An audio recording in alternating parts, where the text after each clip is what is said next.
Anda tidak dapat mengobrolkan sesuatu yang tidak Anda inginkan tanpa merasakan tidak nyaman. Sesederhana itu saja, tetapi orang-orang sudah begitu terbiasa merasa tidak nyaman, sampai-sampai mereka tidak sadar seberapa kacau perasaan mereka ketika mereka membayangkan dan membicarakan hal-hal yang tidak mereka inginkan. Bila Anda jadi lebih sadar terhadap apa yang Anda rasakan dan Anda lebih peduli pada perasaan-perasaan Anda akan sampai pada tahap di mana sedikit saja melenceng dari perasaan baik sudah terasa tidak mengenakan bagi Anda. Anda begitu terbiasanya dengan perasaan baik sampai-sampai Anda akan amat peka terhadap perasaan Anda.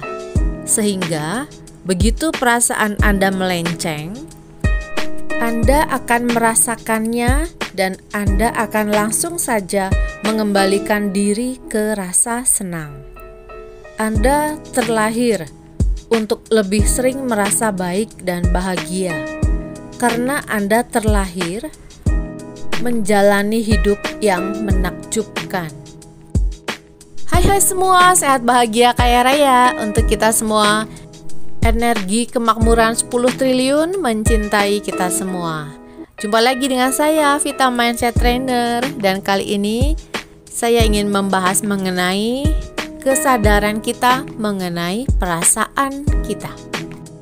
Kalau kita memperhatikan saat kita ngobrol dengan teman kita, apakah muncul perasaan yang tidak nyaman?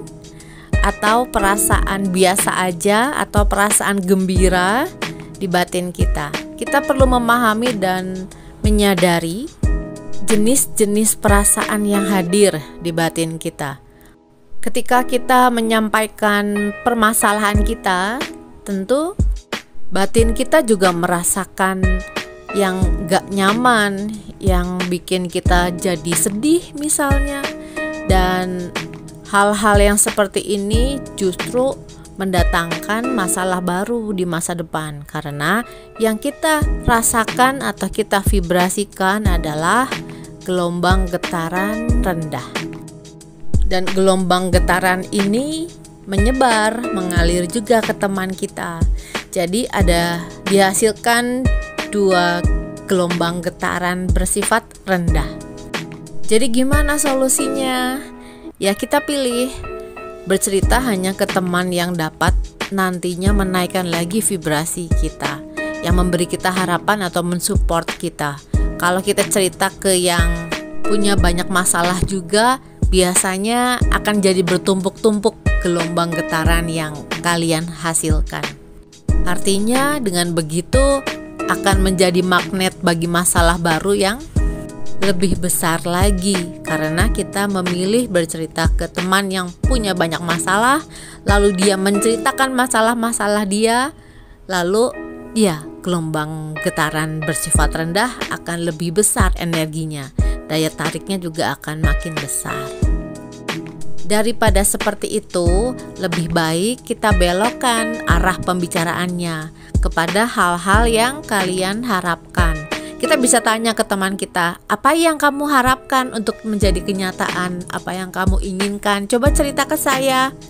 Nah, dengan begitu dia akan mulai menjawab pertanyaan kita. Jadi tidak fokus hanya ke masalah, tapi juga ke apa yang dia harapkan. Teman-teman sadar nggak kalau berperasaan buruk itu nagih, seperti addicted atau membuat kita ketagihan. Ketagihan itu kalau bahasa zaman sekarangnya susah move on ya. Tapi orang dewasa biasanya memikirkan masalah-masalah dia.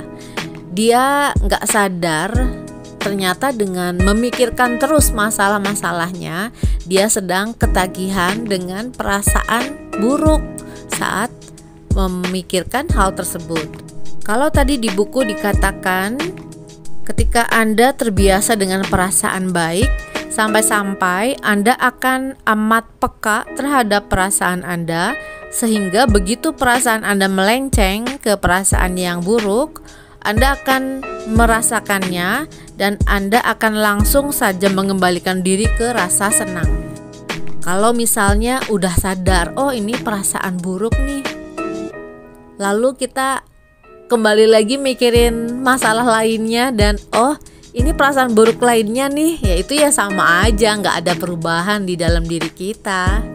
Hanya pindah aja dari satu perasaan buruk tentang hal yang satu ke hal lainnya, tapi vibrasinya sama. Biasanya saya kalau lagi begitu, saya menggerakkan badan saya. Bisa jalan-jalan sebentar di luar rumah, atau saya olahraga ringan. Karena saat tubuh kita bergerak, maka pikiran juga akan ikut bergerak, alias bisa saja lebih segar, lebih fresh, dan mulai kepancing untuk memikirkan hal yang lainnya sesuai apa yang dilihat. Kalau di jalanan ada tanaman kan jadi lihat pepohonan. Nah ini manfaatnya dari menggerakkan badan kita. Saya rasa kalau untuk langsung mengembalikan diri ke rasa senang, itu juga dapat menjadi kemelekatan yang baru pada rasa senang.